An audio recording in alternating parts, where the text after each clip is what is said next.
hijrah. Jangan lagi minum tangan kiri. Hijrah. Kalau tak nak hijrah juga kepada sunnah-sunnah Nabi, nanti kita akan dihijrahkan oleh Allah kemana? Ke alam kubur.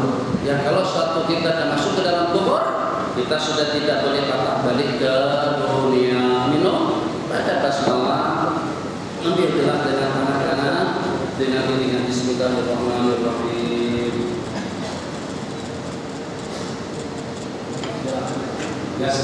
Assalamualaikum warahmatullahi wabarakatuh. Soalan dari para jamaah. Soalan yang pertama, di WhatsApp ini ramai yang berani menganggap perkataan ulama dengan mengatakan ulama tidak langsung. Takut komentar.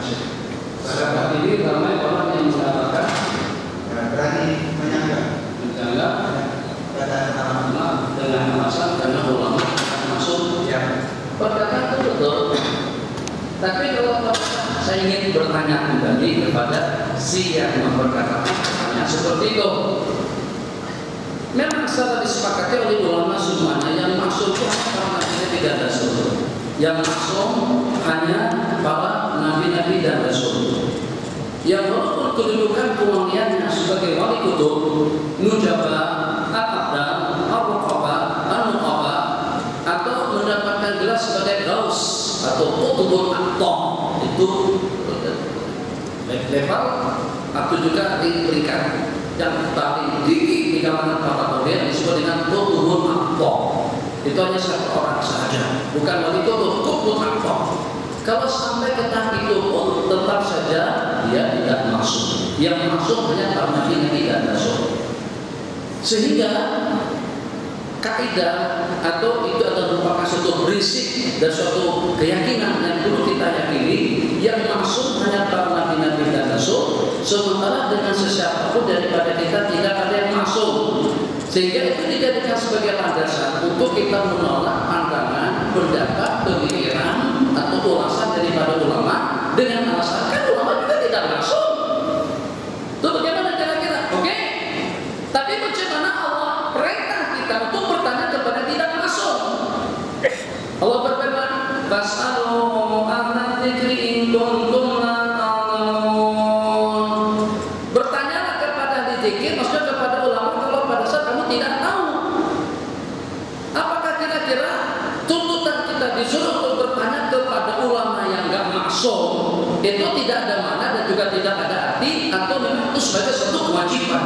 Itu sebagai satu kewajiban. Kenapa? Kalau tadi dikatakan ulama tidak masuk, yang lain daripada ulama lebih-lebih lagi. Jadi katanya ulama tidak masuk, kalau ulama tak masuk, awal yang tak ulama itu lebih-lebih lagi tidak masuk. Bagaimana pun ikut pendapat kamu? Hah?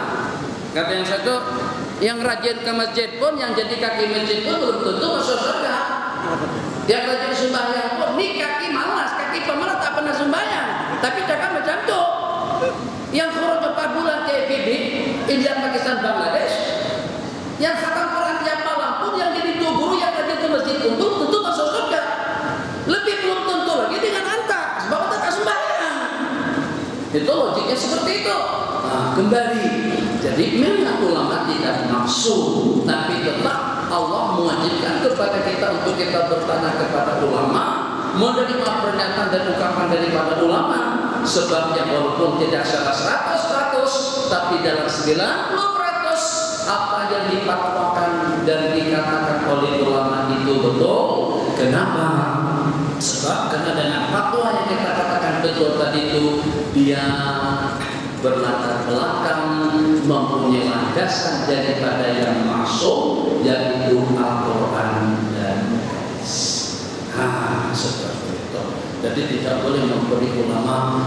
Nabi kita bersabda dalam sebuah hadis, "Wa man 'adani waliyan faqad adantu bil harbi." Kata ulama, tidak ada dosa kesalahan yang paling teruk satu daripada riba, dan yang kedua yang memusuhi kekasih-kekasih Allah Jalla wa'ala. Yang ada dari sini silakan. Ada soalan apa saja, misalkan Syiah dengan Wahabi itu sudah banyak dan kita komen tentang Syiah. Silakan. Kalau ini dari apa yang bisa kita sebutkan, bahwa orang beriman 80% kita banyak ulama-ulama, banyak mufti-mufti, banyak ustaz-ustaz. Lepas tu apabila berlaku saja buka dengan pasal tangan hati. Apa sebab malu hati?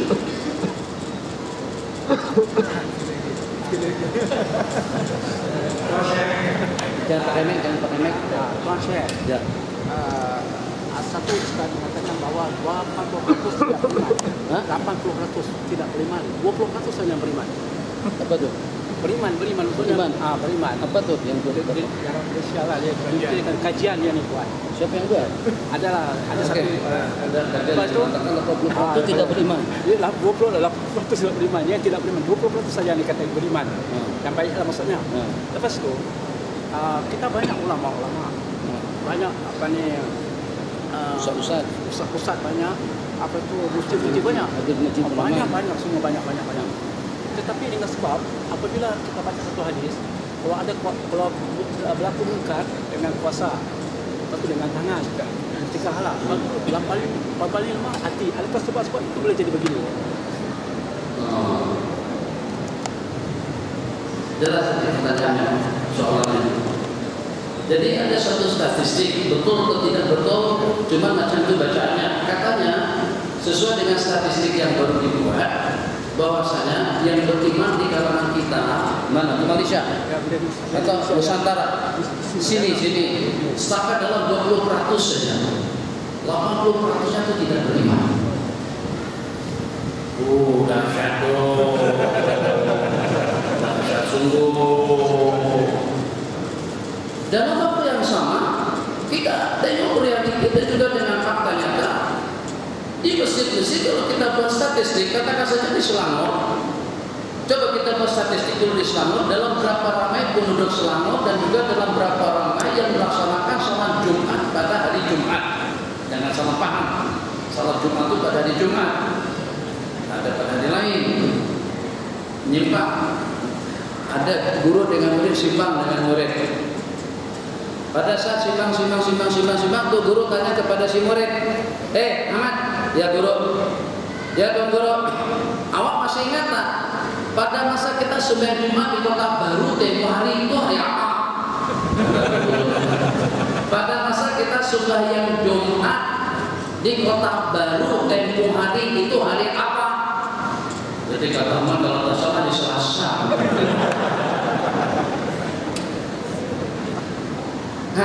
Jadi begitu kita buat statistik, Masjid Shah Alam penuh, dengan masjid yang di sini penuh, warisan penuh, mahkota, ada kota raja mahkota, ada kota-kota itu pun juga penuh, USD-nya penuh, ada berapa section di USD, ada berapa section juga dengan Shah Alam, semuanya penuh. Kalau kita buat statistik mungkin rasa-rasa tidak kurang daripada 50% paling tidak semuanya ada di masjid. Jadi bagaimana? Tadi dikatakan ulamanya ramai, muftinya ramai, dan juga dengan penggemar ilmu pengetahuan juga ramai. Tapi dalam waktu yang sama dengan kemungkaran yang berlaku, ternyata dengan kita tidak dapat merubahnya. Pertanyaannya kenapa? Sebabkan nanti kita bersabda sesiapa saja yang melihat satu kemungkaran, hendaklah kamu merubahnya dengan tangan. Kalau tak boleh dengan tangan, dengan mulut. Kalau tak boleh dengan mulut, dengan hati. Apakah kira-kira kalau pada saat dengan seseorang tadi itu ingkar dengan hati, terus distatistikkan dan diselarikan daripada kumpulan yang tidak beriman? Tentunya tidak. Jadi kalau tadi dikatakan datu-datu mufti itu tentara, jenderal, tidak juga. Pertuan Agung, tidak juga. Menteri, tidak. Datu-datu mufti itu hanya ulama mendapatkan tauhid daripada kerajaan untuk menjadi mufti dan juga untuk menyampaikan hukum hakam, tapi tidak punya wewenang untuk mencegah perkara munkar itu dengan tangan. Mereka hanya punya wewenang dengan mulut buat pernyataan, fatwa, penjelasan, keterangan.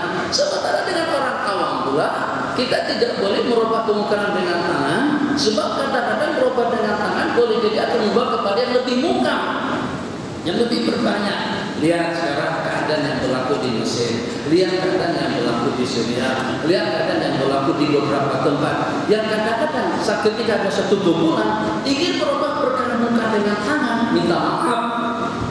Kadang-kadang pada zaman Soeharto kekuasaan dengan Pak Soeharto, dengan bahasa di sana TNI, Tentara Nasional Indonesia, dan juga dengan Soeharto pada itu dalam berapa puluh ribu banyak yang korban gara-gara karena dengan mahasiswa ingin melakukan atau memberantas perkara munkar dengan aman.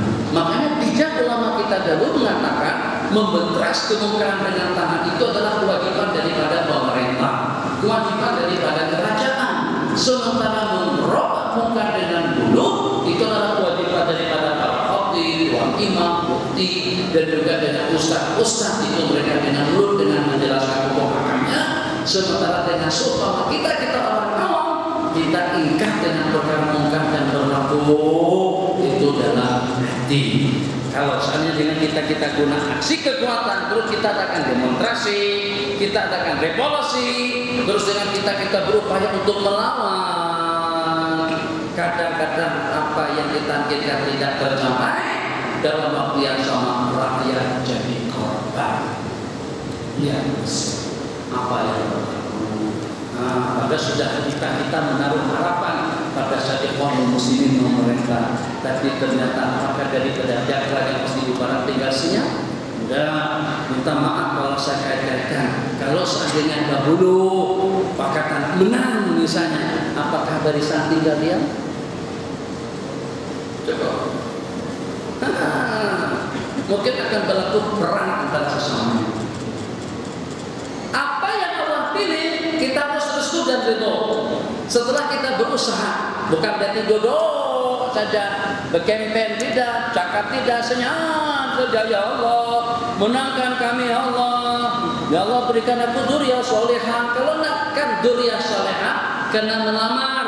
Sebelum lama kena cari dulu, lepas cari dilamar, lepas dilamar dinikahi, lepas dinikahi jangan pasrah. Dia duduk bilik situ, kita duduk bilik sini. Ya Allah, Rabbana habna min azwajina wa dzurriyyatina qurrata a'yun. Ya Allah, berikanlah daripada istri kami dzurriyyah yang salehah. Tapi tidak pernah bercampur, tidak pernah bersama, tidak pernah melakukan hubungan jasad. Mungkin dia sedang hamil, mungkin saja dalam bentuk karaman. Jangan-jangan ada yang membantu, yang menolong untuk mewujudkan karamat tersebut. Jadi apa yang saya maksud, ikhtiar dulu. Tapi setelah kita berikhtiar masing-masing dengan upayanya, maka harus pasrah kepada apa yang Allah kehendaki. Karena Allah berkehendak, siapa tahu di balik daripada kemenangan mungkin akan berlaku cobaan dan ujian, dan siapa tahu di balik daripada kerugian dan kekalahan kita mendapatkan 1001 rahasia hikmah dari mata Allah. Kalau macam itu, bengkerakah, sakitkah, gagalkah, rugikah, hati kita boleh dibendung dan juga perasaan kita boleh dikawal. Kalau tidak, akan mengamuk-ngamuk. Jadi kemarin coba kalau pasukan kesebelasan daripada Kelantan tidak percaya dengan takdir, itu mereka akan serbu kesebelasan daripada paham daripada paham seperti Mesir antara Zamani dengan Ahli. Perang di dalam, perang di luar, mereka baling tentang dan akhirnya berakhir pertandingan kali itu dengan pertumpahan darah. Kalau tidak ada yang namanya beriman dengan takdir. Jadi kesimpulannya, kalau seandainya yang dikatakan tadi itu hanya dalam 20% saja beriman secara hakiki, itu benar. Tapi kalau seandainya dikatakan yang beriman, kan iman itu macam-macam. Ada yang beriman seperti sembahyang juga macam-macam. Dengan sembahyang misalnya, ada orang sembahyang tahajud saban malam, bukan tahajud saban malam, doa saban hari, zikir, tasbih, tahmid, walhasil sembahyang 5 waktu dan ditambah dengan bermacam-macam jenis sembahyang sunat. Betul? Betul. Ada yang kedua, yang sembahyang itu hanya sekali seminggu saja. Ada? Jumat saja pulang masjid. Subuh tak nampak pada hidung, zuhur tak kelihatan, asar tak di mana, ada tepi pantai, maghrib isya ada di mana? Tuh di kamera nyala di situ. Bila ke masjid, bila sembahyang hari Jumat saja. Sebab itu orang lain. Itu golongan yang kedua. Yang ketiga, sembahyang 2 kali setahun, sudah hari rayanya. Anak cucu cicit semuanya terkumpul penuh dataran, penuh halaman. Sembahyang sekali setahun, sembahyang hari raya haji atau sembahyang hari raya puasa. Itu kumpulan yang ketiga, ramai. Jumat tak pernah. Kumpulan yang keempat disembahyangkan. Allahu Akbar, Allahu Akbar, Allahu Akbar, Allahu Assalamualaikum warahmatullahi. Ini kumpulan yang keempat. Jadi dengan seumpama kumpulan yang ketiga dan yang keempat inilah yang membanyakan juga bilangan statistik itu. Tapi kalau mau dikatakan secara pasti hanya 20% yang beriman, itu kita kena penyelidikannya betul. Jadi iman berperingkat. Ada yang imannya mantap, keyakinannya kuat, ada yang imannya pagi beriman, siang kafir, malam beriman, sore kafir. Begitu yang tadi kita sampaikan di dalam hadis. Kita berhenti pukul, kita aja pukul 9:30. 2 lagi, insyaallah 2 lagi. Ya. Satu ketika haid, perempuan tidak boleh memegang dan baca Quran. Ya. Bolehkah sekiranya membaca sebagai doa atau amalan sebelum tidur, seperti membaca Fatihah dan Al-Fatihah? Soalan pertama. Soalan yang kedua, mana yang perlu didahulukan sekiranya masuk ke dalam masjid, sama ada salat fardu atau salat tahiyatul masjid? Bolehkah salat tahiyatul masjid dibuat selepas salat fardu? Jadi yang pertama berkenaan dengan perempuan uzur. Jadi bagaimana dengan perempuan uzur? Apakah dibolehkan membaca ayat-ayat tertentu daripada Al-Quran sebelum tidur, seperti membaca ayat kursi, membaca amanah Rasul, muawwidzat, qul a'udzu wallahu ahad, qul a'udzu birabbil falaq, qul a'udzu birabbin nas, itu dibaca apakah sebelum tidur atau bagaimana? Satu, menurut mazhab Imam Syafi'i, mazhab kita, perempuan uzur secara mutlak tidak boleh membaca Al-Quran sebab Al-Quran tidak boleh disamakan dengan kalam-kalam lainnya. Dia tidak sama dengan akhbar, tidak sama dengan majalah, tidak sama dengan puisi, tidak sama dengan kasida. Ya nana, ya nana, ya nana, ya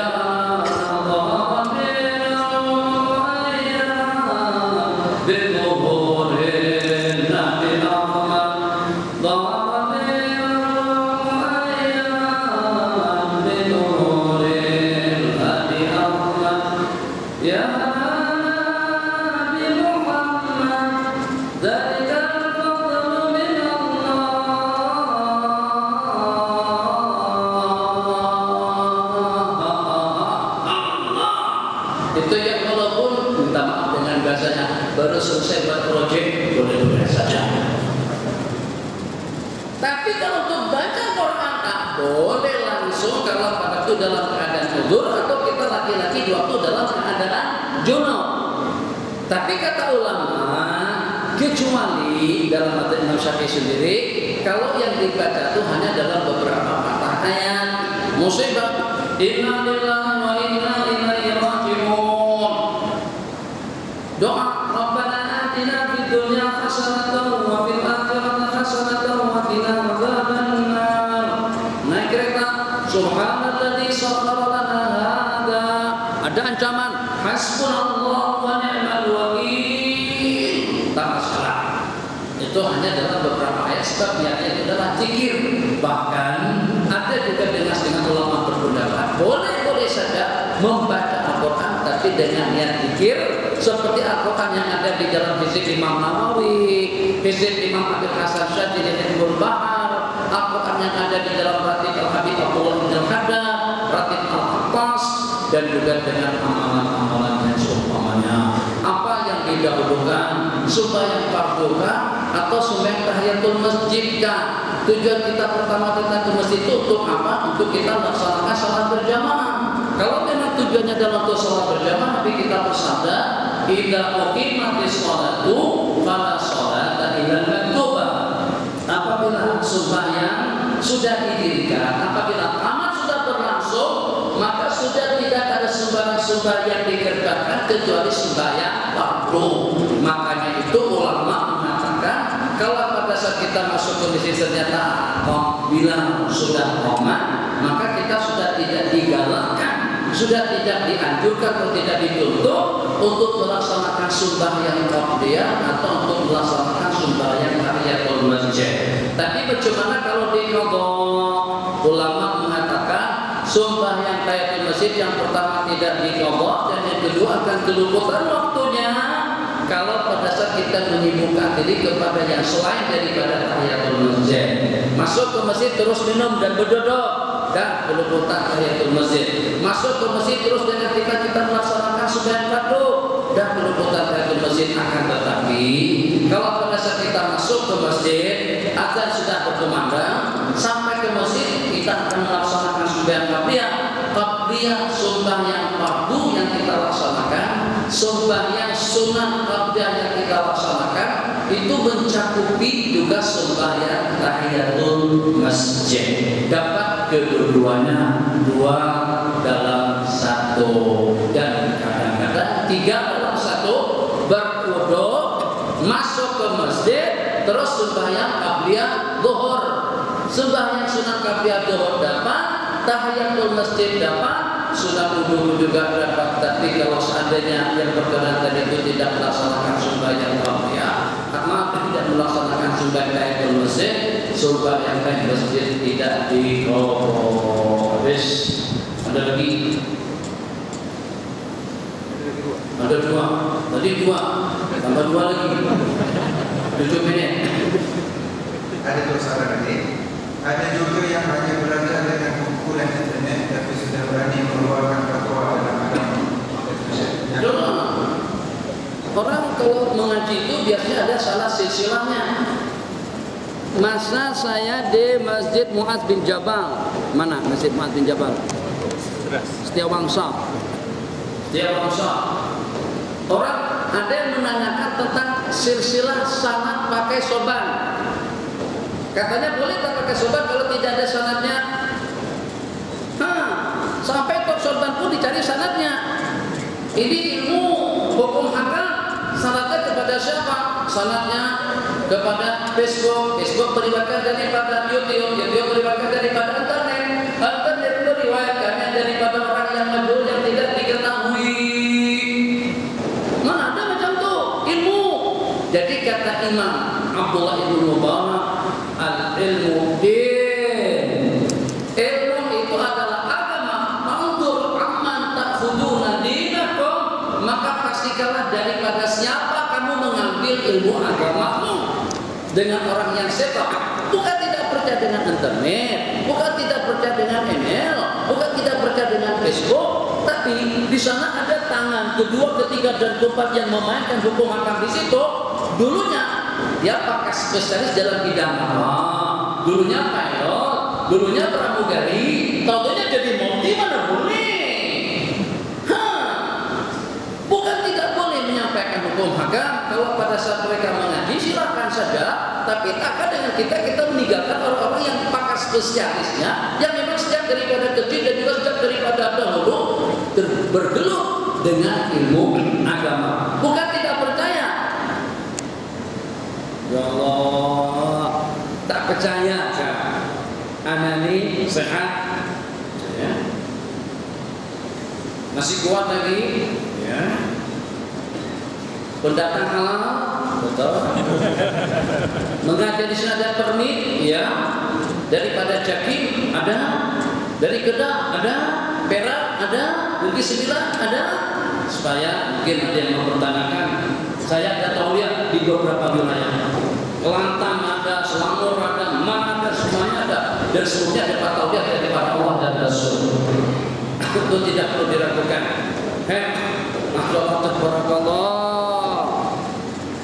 Jadi dengan pentauliahan tadi itu, atas dasar itulah dengan kita menyampaikan hukum hakam Allah Jalla wa Ala.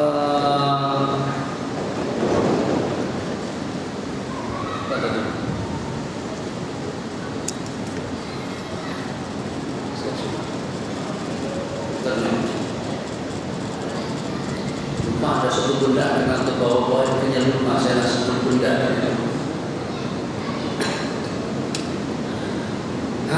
Ingat, Sehat? Ada tauliah? Ada.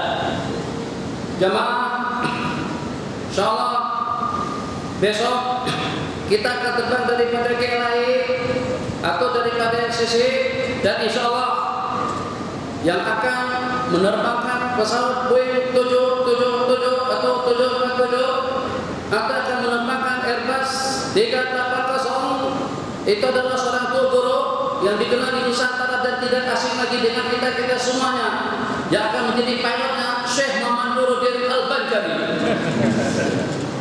Ayo, berapa ramai yang berani naik pesawat? Lonceng saja, lonceng. Berapa ramai? Saya masuk ke dalam saja tidak pernah. Kalau mandu kereta saya boleh bawa kereta, tapi kalau bawa pesawat nanti dulu. Bagaimana? Kalau dengan urusan dunia kita tidak terima, kecuali kalau daripada yang pakar spesialisnya. Ternyata untuk urusan agama, masa depan hidup kita boleh pasrah kepada YouTube atau boleh pasrah kepada orang yang tidak kita pastikan ilmunya seperti apa. Al-ilmu ilmu adalah agama. Pastikan daripada siapa kamu mempelajari agamamu. Ya sekedar untuk masukan, belajar silakan saja, tapi kita pastikan sebab si penulisnya siapa, yang memasukkannya siapa, perlu kita pastikan. Asal muasal yang mengisi, yang masukkan ke dalam Facebook itu siapa, dari mana, dan seperti apa itu, karena kita pastikan terlebih dahulu supaya jangan sampai dengan kita menerima suatu perkara yang tidak betul. Habis terakhir. Pandangan yang berkata bahwa tidak perlu berpegang dengan mata. Pandangan yang mengatakan tak perlu berpegang. Ya, tak perlu pakai mazhab. Bawa sendiri, bawa kereta sendiri. Apa susah-susah pakai mazhab? Pesawatnya ada, bawa sendiri. Apa susah-susah pakai mazhab? Duit ada. Dan Boeing 737 seri A800 IA800 itu sekarang yang paling banyak dipakai. Kalau naik Malindo betul? Malindo Indonesia Malaysia. Yang Indonesianya Lion Air, yang Malaysianya tak tahu apa, tapi yang jelaskan namanya Malindo. Itu IA900 737-900. Lion Air di Indonesia punya pesawat lebih daripada dalam 173 buah. Semuanya jenis 303 IA900 yang sayapnya lengkung. Oke. Tentu ada di kalangan kita, di kalangan korporat kita yang duitnya mampu untuk beli pesawat. Oke lah, daripada susah-susah dari pilot ke sana kemari, daripada susah-susah mengaji, duitnya ada, pesawatnya ada, produknya ada, orangnya sehat, udahlah bawa sendiri. Agak-agak kalau dia bawa sendiri sampai kemana pesawat tadi? Nah, bukan ke bawah, ke akhirat. Tidak sampai ke Jakarta, sampai ke akhirat, sampai ke kubur. Jadi, apakah para sahabat Nabi kita itu semuanya mengambil hukum akal daripada Al-Quran? Kenapa ada ayat bertanyalah kepada ulama kalau pada saat kamu tidak tahu? Kenapa di kalangan ahli fatwa, di kalangan para sahabat itu dicatat, disebutkan tidak lebih daripada dalam 130-an lebih sedikit saja. Selebihnya sahabat-sahabat Nabi kita bertanya hukum akal kepada Sayyidatuna Aisyah, kepada Sayyidina Umar, kepada Sayyidina Abu Hurairah, kepada Sayyidina Abdullah bin Mas'ud, kepada Sayyidina Abdullah bin Abbas. Itu membuktikan yang namanya bertaklid itu bukan hanya di zaman kita, itu sejak daripada zaman sahabat Rasulullah. Ada yang bertanya dan juga ada yang menjawab. Ada orang ahli dan juga ada yang sebaliknya. Jadi itu suatu pandangan yang tidak betul. Macam mana kalau seumpama dengan saya suruh membawa kereta pergi kemana? Kalau di sini saya sudah banyak tahu. Tapi suruh pergi ke kawasan KLCC.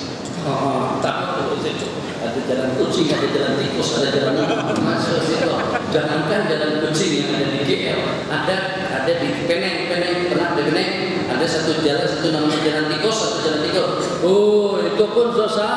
pusing sana pusing sini, sampai berjam-jam tak sampai ke tempat tujuan, hanya untuk menuju jembatan Pulau Pinang saja jauh.